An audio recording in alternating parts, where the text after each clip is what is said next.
2 కొరింథీయులకు రాసిన పత్రిక 7వ అధ్యాయము 11వ వచనాన్ని అందరం కలిసి చదువుకుంటాం. 2 కొరింథీయులకు రాసిన పత్రిక 7వ అధ్యాయం 11వ వచనం.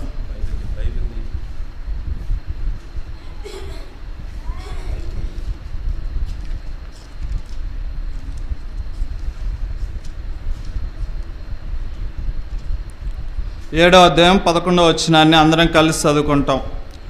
మీరు దేవుని చిత్త ప్రకారం పొందిన ఈ దుఃఖము ఎట్టి జాగ్రత్తను, ఎట్టి దోష నివారణకైనను, ప్రతివాదమును, ఎట్టి ఆగ్రహమును, ఎట్టి భయమును, ఎట్టి అభిలాషను, ఎట్టి ఆసక్తిని, ఎట్టి ప్రతిదండను మీలో పుట్టించునో చూడండి.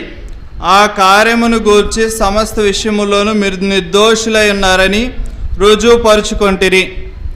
ప్రభు ఈ వాక్యం బట్టి మనతో మాట్లాడినట్లు మనం ప్రార్థన చేసుకుంటాం. మోకరించండి. మోకరించగలిగిన వాళ్ళంతా. మహాపరిశుద్ధమైన తండ్రి, నీ బంగారు పాదాలకు వందనాలు, లెక్కలేని స్తోత్రాలు. ప్రభా, సహాయం చేయని కృపను అనుగ్రహించము. ఎంతో అడుగు పాటల్లోని ప్రభావం మహిమ తెచ్చుకున్న విధానాన్ని బట్టి వందనాలు స్తోత్రాలు చెల్లిస్తున్నాం. సహాయం చేయము, నీ కృపను అనుగ్రహించము, నీ చిత్తంలో నడిపించము.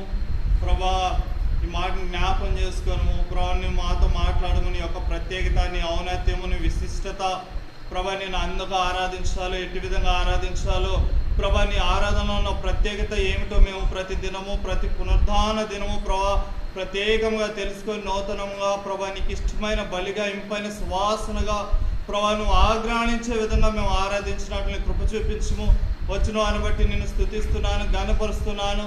ప్రభా, రావాల్సిన వారు మార్గ మధ్యంలో ఉన్నారు, త్వరపెట్టి నీ సన్నిధి తీసుకురమ్ము, సహాయం చేయమని సమస్త నీ చేతులకు అప్పగించుకుంటూ ఆది నుంచి అంతవరకు తోడే నడిపించమని యేసుక్రీస్తు ఘనమైన నామమున ప్రార్థించి అడిగి వేడుకున్నాం తండ్రి, ఆమేన్.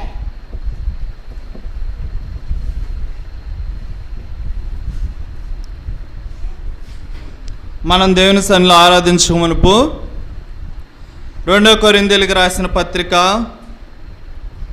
7వ అధ్యాయం 11వ వచనంలో మనం చూసినట్లయితే అక్కడ మనం ఒక విషయాన్ని చదువుతూ వచ్చినాం. దాంట్లో 3వ లైను చివరి భాగంలో ఒక పదం రాయబడుతుంది. అదేంటంటే దోష నివారణకైనా. మనం దేవుని సన్నిధిలో ఆరాధించడానికి దోష నివారణ అనే పదాన్ని మనం ధ్యానించుకోవడానికి ప్రయత్నం చేస్తాం. చూడండి, ఇదే మాట ఇర్మియా గ్రంథం 32:32లో రాయబడుతూ వచ్చింది. దోషం అంటే ఏమిటి, అది ఎందువల్ల కలుగుతుంది? చూడండి, ఇర్మియా గ్రంథము 32:32లో దీనికి సంబంధించిన రిలేటెడ్ అయిన ఒక పదం రాయబడుతూ వచ్చింది. 32వ అధ్యాయం 32వ వచనము, నా కోపము రేపుటకును ఇశ్రాయేలు వారును, యూదా వారును, వారి రాజులను, వారి ప్రధానులను,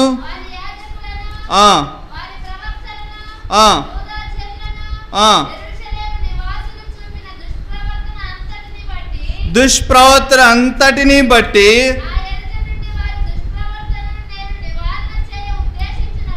చూడండి, నా ఎదుట నుండి వారి దుష్ప్రవర్తన అంతటిని నివారణ చేయ ఉద్దేశించినట్లు దేవుడు ఇశ్రాయేలు వారిని, వారి ప్రవర్తనను, వారి దోషములను, వారి అతిక్రమములను దేవుడు ఎదుట వారు ఉన్నప్పుడు, దేవుని ప్రజలుగా వారు ఎంపిక చేయబడినప్పుడు దేవుడు వారు నాకు ఒక రాజ్యముగా, నాకు ఒక స్వాస్యముగా, నా పేరు పెట్టబడిన జనులుగా ఉండాలని అబ్రహాం నుంచి ఇశ్రాయేలు వారిని ఏర్పరచుకున్నప్పుడు వారు ప్రతి విషయంలో తప్పిపోతూ వచ్చినారు. ప్రతి విషయంలో దేవునికి వ్యతిరేకముగా సొనుగుతూ ప్రతి విషయంలో తిరుగుబాటు చేయొచ్చు. చూడండి, అదే వచనం చూసినట్లయితే దానియేలు గ్రంథం 9వ అధ్యాయం 24వ వచనంలో వారి తిరుగుబాటు మానుపుటకును, వారికి ప్రాయశ్చిత్తము కలగజేయుటకును, వారి పాపమును తీసివేయుటకును, వారి దోషములను, వారి పాపములను నివారణ చేయుటకంట దేవుడు వారి జీవితాల్లో ఉన్న ప్రతి సంశయమును, ప్రతి అక్కమును, ప్రతి దేవునికి విరోధముగా చేయబడిన ప్రతి తిరుగుబాటును దేవుడు ఏం చేయాలని ఉద్దేశించినాడంటే దాన్ని నివారణ చేయాలని, దాన్ని తీసివేయాలని, దాన్ని రూపుమాపు దాన్ని కనబడకుండా చేయాలని, తీసి అగాధంలో పడవేయాలని, ప్రభువైన యేసుక్రీస్తు వారి రక్తంతో కడిగి దాన్ని శుద్ధి చేయాలని దేవుడు ఉద్దేశించినాడు. చూడండి 9వ అధ్యాయం 24వ వచనం, దానియేలు గ్రంథము 9వ అధ్యాయం 24వ వచనం. తిరుగుబాటు మాన్పుటకును, పాపమును నివారణ చేయుటకును, దోషము నిమిత్తము ప్రాయశ్చిత్తము. ఎందుకు తిరుగుబాటు మాన్పించాల్సిన అవసరం వచ్చింది? ఎందుకు దేవుడు పాపమును నివారణ చేయాల్సిన ఉద్దేశం దేవుడు కలుగాల్సి వచ్చింది? ఎందుకు మనకు ప్రాయశ్చిత్తం అవసరం అవుతూ వచ్చింది? మనకు తెలీదు ఆ పాప రోగము మనలో ఉందని, దానికి నివారణ కావాలని, దానికి ప్రాయశ్చిత్తం కావాలని దేవుడు తన ఎదుటి నుంచి ఉద్దేశిస్తూ వచ్చినాడు. ఆ ఉద్దేశ సంకల్పంలో నుండి మన దోషాలకు నివారణ కలుగుతూ వచ్చింది. అందుకే దేవుడు చూపిస్తూ వచ్చినాడు. అందుకే మన తిరుగుబాటు, మన పాపములు మనకు ఒక దేవుడు ప్రభువైన యేసుక్రీస్తు వారి రక్తములో ప్రాయశ్చిత్తాన్ని చూపించినాడు. దానికై ఒక మంచి ఉదాహరణ మనం ధ్యానించుకొని మనం ముందుకు వెళ్తాం. చూడండి మత్తయి సువార్త 9వ అధ్యాయం 20వ వచనం. మత్తయి సువార్త 9వ అధ్యాయం 20వ వచనం. ఆ సమయమున ఇదిగో 12 సంవత్సరముల నుండి రక్తస్రావము రోగము గల ఒక స్త్రీ, నేను ఆయన పై వస్త్రమును మాత్రం ముట్టితే బాగుపడుతున్నాను కొని తనలో తాను అనుకొని ఆయన వెనుకకు వచ్చి ఆయన వస్త్రపు చెంగు ముట్టెను. యేసు వెనుకకు తిరిగి ఆమెను చూచి, కుమారి ధైర్యముగా ఉండుము, ఆ గడియ నుండి చూడండి మనం చూసినట్లయితే ఈమె చాలా సంవత్సరాల నుంచి ఒక బాధ పడుతుంది. అది ఎలాంటి బాధ అంటే చూడండి, దానికి ఇర్మియా గ్రంథం 30వ అధ్యాయం 15వ వచనం చూస్తే దాని యొక్క బాధకి దేవుడు ఏం చేయాలనుకుంటున్నాడంటే నివారణ చేయాలని. ఇర్మియా గ్రంథము 30వ అధ్యాయం 15వ వచనం. నీ గాయము చేత నీవు ఆదరించేదవేమి, నీకు కలిగిన నొప్పి ఏం కాదంట. ఆమె 12 సంవత్సరముల నుంచి ఎంతో మంది వైద్యుల కాడికి ఎంతో వ్యయము చేసి తన జీవనములో తను కష్టపడింది. తనకు వచ్చిందంత వ్యయము చేసి ఎంతోమంది వైద్యుల కాడికి, ఎన్నో ఊళ్ళకి, ఎన్నో స్థలాలకి ఈనాటి కాలంలో మనం తిరుగుతున్నట్టే ఆమె ఎన్నో చేస్తూ వచ్చింది. ఆ రోగమునికి ఏం కాదంటే నివారణ కలుగుదు. అది ఎలాంటి రోగము? క్షయము చేత కానీ, క్షారముల చేత కానీ. ఇర్మియా గ్రంథము 2వ అధ్యాయం 22వ వచనములో ఆ మరక ఎలా అంట, సబ్బుతో కానీ క్షారముతో కానీ కడిగినను అది పోదంట, నివారణ కలుగదు ఆ బాధ. అలాంటి పాప రోగం నివారణ చేయాలని దేవుడు ఉద్దేశించినాడు. నీ నా పాపములు, నీ నా దోషములు, ఆ దుష్ప్రవర్తన, ఆ పాప నివారణ ప్రభువైన యేసుక్రీస్తు వారి రక్తం మూలంగా నివారణ కలుగుతూ వచ్చింది. మొదటి యోహాను రాసిన పత్రిక 1వ అధ్యాయం 9వ వచనం. మొదటి యోహాను రాసిన పత్రిక 1వ అధ్యాయం 9వ వచనం. మన పాపములు మనం ఒప్పుకొని నేడలో ఆయన నమ్మదగిన వాడును నీతిమంతుడును గనుక ఆయన మన పాపములను క్షమించి దానికి, ఆ దుష్ప్రవర్తనకి, ఆ దోషముకి, ఆ పాపానికి నివారణ కలిగి ఏమైపోయినామంటే మనం పవిత్రులుగా చేయబడ్డాం. అది కేవలం ప్రభువైన యేసుక్రీస్తు ఆ రక్తం మూలముగానే. ఆమె 12 సంవత్సరముల నుంచి చూడండి, మనం చూసినట్లయితే మార్కు సువార్తలో ఆ విషయం స్పష్టంగా రాయబడుతూ వచ్చింది. 5వ అధ్యాయం 29వ వచనం. ఆమెకి ఏమైందంటే నివారణ అయిందని మార్కు భక్తుడు రాస్తూ వచ్చినాడు. 5వ అధ్యాయం 29వ వచనం. వెంటనే ఆమె రక్తధార కట్టెను గనుక, చూడండి ప్రియులారా, నువ్వేమి చేసినా నివారణ కానీ ఆ దోషము ఆయన వస్త్రపు చెంగును ముట్టిన మాత్రమే. ఆమె రక్తధార కట్టబడింది, ఆమెకి నివారణ కలిగింది. ఆ బాధ నుంచి, ఆ దోషం నుంచి, ఆ పాపం నుంచి ఆమె ఏం చేయబడిందంటే విడుదల పొందింది. ప్రేమ దేవుని బిడ్డలారా, అలాంటి విడుదల ఏ వైద్యుడు, ఏ మెడిసిన్, చూడండి ఇర్మియా గ్రంథం 8వ అధ్యాయం 22వ వచనములో ఒక మాట భక్తుడు పలుకుతూ వచ్చినాడు. ఇర్మియా గ్రంథం 8వ అధ్యాయం 22వ వచనం, 3వ లైన్. నా జనులకు ఎందుకు స్వస్థత కలుగటలేదు? ప్రియమైన దేవుని బిడ్డలారా, ఎందుకు స్వస్థత కలగట్లేదంటే, ఆమెకు 12 సంవత్సరముల నుంచి ఎందుకు స్వస్థత కలగలేదంటే, సరైన వైద్యుని కాడికి, సరైన స్థలమునకు, సరైన మెడిసిన్ ఆమె దాని వద్దకు రాలేదు. ఈనాడు మన దోషము నివారణ కాలేదు. ఎందుకంటే మన ప్రభువైన యేసుక్రీస్తు వారి రక్తం వద్దకు రాలా, ప్రభువైన యేసుక్రీస్తు వారి ఆయన ఆ స్థలానికి రాలా, ఆయన వద్దకు రాలా. మనము రక్షింపబడక మునుపు అలాంటి వారమై ఉన్నాం. మనం అలాంటి వారుగా మన దోష నివారణ కలుగక ఆమె పొందినంటే ఎంతో బాధ, మానసిక వ్యధ, శరీరము, ఆత్మ మనం కృంగిపోయి కృషించిపోయి ఉన్న పరిస్థితుల్లో మనకేమి కలిగిందంటే నివారణ కలిగింది. ఆ దోషం ఎన్నటికీ నివారణ కాదని ఇర్మియా భక్తుడు రాస్తూ వచ్చినాడు. అలాంటి దోషానికి ఏం కలిగిందంటే ప్రభువైన యేసుక్రీస్తు వారి రక్తము ద్వారా నివారణ కలుగుతూ వచ్చింది. అందుకే మనము ఆయనను స్తుతించబద్ధులమై ఉన్నాం. చూడండి, మనం చూసినట్లయితే దానియేలు గ్రంథం 11వ అధ్యాయం 18వ వచనం. దానియేలు గ్రంథం 11వ అధ్యాయం 18వ వచనం. ఇంకా ఆ దోషం వల్ల ప్రభువైన యేసుక్రీస్తు వారి రక్తం మనల్ని వేటి నుంచి నివారణ చేయగలిగిందంటే, చూడండి, అతడు తన మనసును త్రిప్పుకొని అనేకులను పట్టుకొనెను.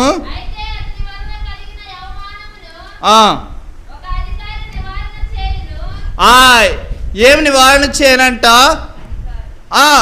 ఆమెకు ఆ బాధ కలిగింది, ఆ రోగం ఉంది, 12 సంవత్సరాల నుంచి తిరుగుతుంది. ఆ బాధ వల్ల, ఆ రోగం వల్ల ఆమెకు బాధతో పాటు ఏముందంటే అవమానం ఉంది. ఆమె మనం చూసినట్లయితే మనం ఏదన్నా రోగస్తులను కానీ, మనకు బాగా పరిచయమైన సంఘటన ఏంటంటే కరోనా వచ్చిన వారిని చూస్తే మనం చాలా దూరంగా పెడతాం, వాళ్ళని అవమానిస్తాం. అలాంటి అవమానము ఆమె ఆ వ్యాధి కలిగినప్పటి నుంచి 12 సంవత్సరాలు అనుభవిస్తూ వచ్చింది. ప్రభువైన యేసుక్రీస్తు వారి రక్తములో మనకి ఏం చేయబడిందంటే మన దోషముల కారణంగా, మన పాపముల కారణంగా, మన దేవుని సన్నిధిలో తిరుగుబాటు చేయటం వల్ల వచ్చిన అవమానమును దేవుడు ఏం చేస్తూ వచ్చినాడంటే దాన్ని నివారణ చేస్తూ వచ్చినాడు, దాన్ని తీసివేస్తూ వచ్చినాడు. యెషయా గ్రంథం 1వ అధ్యాయము 5-6 వచనాల్లో దేవుడు రాస్తూ వచ్చినాడు. చూడండి, యెషయా గ్రంథము, నిత్యము తిరుగుబాటు చేయొచ్చు, మీరేలను ఇంకను కొట్టబడుదురు, ప్రతి వాడును నడినెత్తిన వ్యాధి కలిగి ఉన్నాడు. చూడండి, ప్రతి వాడు నడినెత్తిన వ్యాధి, ఆ వ్యాధి వల్ల బాధ, అరికాలు మొదలుకొని నడినెత్తి వరకు వాళ్ళకి స్వస్థత లేదు. ఎందుకు నా జనులకు స్వస్థత కలగట్లేదంటే ఇంకా వారు తిరుగుబాటులోనే, పాపం చేస్తూనే వారు నివారణ కలిగే స్థలానికి నివారణ కలిగించే ఆ రక్తాన్ని ఆశ్రయించలే. కాబట్టి ప్రియులారా, ఇప్పుడు ఆ రక్తం క్రిందకి నివారణ చేయబడిన ప్రజలుగా మనము ఆ రక్తపు యొక్క నీడలో మనం ఉంటున్నాం. కేవలము ప్రభువైన యేసుక్రీస్తు ఆ రక్తం మాత్రమే ఆ పాప నివారణ కలగజేయగల శక్తి ఉంది. అందుకే భక్తుడు ఒక పాట పాడుతూ వచ్చినాడు. ఎన్నో విధాల పోనట్టి నాదు పాప రోగము, నీ వస్త్రమును ముట్టినంతని అద్భుతముగా నివారణాయెను. ఎన్నో విధాల పోనట్టి నాదు పాప రోగము, నీ వస్త్రమును ముట్టినంతనే అద్భుతముగా నివారణాయెను. ప్రియా యేసు నివారణాయెను, నివారణాయెను, నివారణాయ అనగా ఎన్నో విధాలుగా ఆమె ప్రయత్నించి ఆమెకు నివారణ కలగలే. మనం కూడా మన దోషముల కొరకై, పాపముల కొరకై, మనం చేసిన తిరుగుబాట్ల కొరకై, మన శరీరంలో ఉన్న ఆ పాపం యొక్క వ్యాధి యొక్క బాధను నివారణ కలగజేయాలని మనం ఎన్నో స్థలాల్లో ఆశ్రయించుంటాం. ఎన్నో పుణ్యక్షేత్రాలు తిరిగి ఉంటాం మనం దేవుని సన్నిధికి రాకముందు. కానీ దేవుడు నువ్వెక్కడుంటే అక్కడే ప్రభువైన యేసుక్రీస్తు వారి రక్తమే నీ యొద్దకు వచ్చి నీ పాపం యొక్క నివారణ కలగజేసింది. అందుకై మనం దేవుని సన్నిధిలో ఆరాధించబద్దులమై ఉన్నాం. జ్ఞాపం చేసుకోండి, ఈ స్త్రీ 12 సంవత్సరముల నుంచి ఆమె తిరగని ప్రదేశం లేదు, కలవని వైద్యుడు లేడు, ఖర్చు పెట్టని రూపాయి లేదు. ఆమె తనకున్నదంతా జీవనంలో ఆమె కష్టపడిందంతా వ్యయం చేసిన ఆమె బాధకు నివారణ కలగలేదు. మన దోషములకు కూడా, మన తిరుగుబాటుకు కూడా, అరికాల నుంచి నడినెత్తి వరకు మనకున్న గాయములకు, మనం పొందిన బాధలకు, మన తిరుగుబాటు వలన మనం కలిగిన బాధలకు మీరు ఎలా కొట్టబడుచున్నారు? అలా ఆ తిరుగుబాటు వలన కలిగిన ఆ గాయములకు స్వస్థత లేక, దానివల్ల స్రవించే రక్తము బాధ వల్ల, ఆ రక్తము బాధ స్రవించడం వల్ల కలిగిన అవమానం వల్ల మనకి ఏమైందంటే దేవుడు మనకిప్పుడు నివారణ కలగజేసినాడు. అట్టి నివారణవంతమై మనం దేవుని సన్నిధిలో ఆరాధించబద్దులమై ఉన్నాం. దేవుని మన వాక్యం ప్రకారంగా ఆరాధిద్దాం. ఆరాధించండి.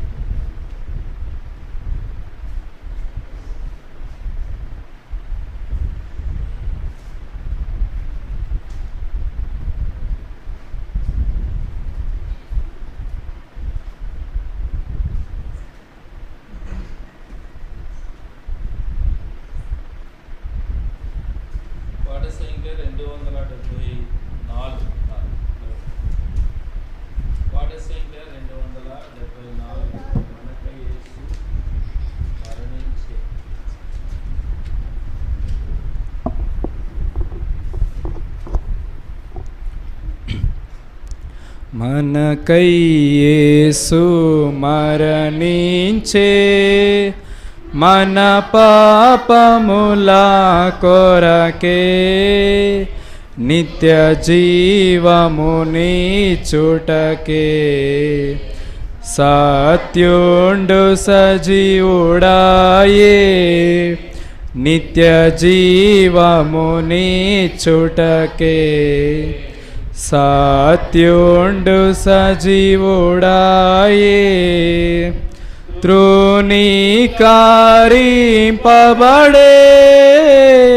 విసర్జింపబడెను.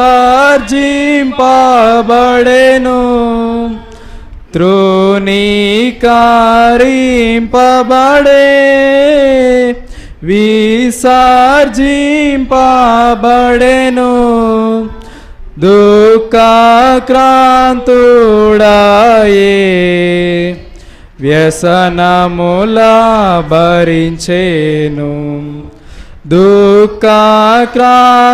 దుఃఖాక్రాంతుడాయే వ్యసనముల భరించేను మనకై యేసు మరణించే మన పాపముల కొరకే నిత్య జీవమునిచ్చుటకే సత్యుండు సజీవుడాయే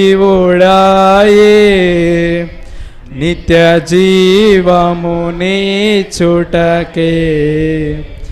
సత్యుండు సజీవుడాయే